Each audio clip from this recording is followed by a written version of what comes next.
ఈ గుహలో సహజ సిద్ధంగా ఏర్పడిన మంచు శివలింగం ఉంటుంది. చంద్ర చక్రం ఆధారంగా మంచు శివలింగం పెరగటం తరగటం జరుగుతుంది. మే నుంచి ఆగస్టు మధ్యలో గరిష్ట ఎత్తును చేరుకుంటుంది. ఈ గుహ 5000 ఏళ్ల నాటిదిగా చెప్పబడుతోంది. ఇది శివుడు పార్వతీదేవికి అమరత్వ రహస్యం ఉపదేశించిన ప్రదేశంగా నమ్మబడుతోంది. గణేశునికి పార్వతీదేవికి కూడా ఇక్కడ 2 మంచులింగాలు ఉన్నాయి. అమర్నాథ్ గుహ చేరుకోగానే యాత్రికులు పావురాల జంటను చూడొచ్చు.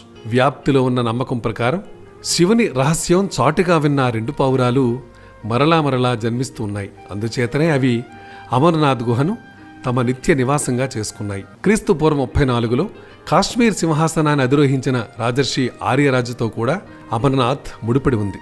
కాలక్రమంలో ఈ రాజు తన రాచరిక హక్కును విసర్జించాడు.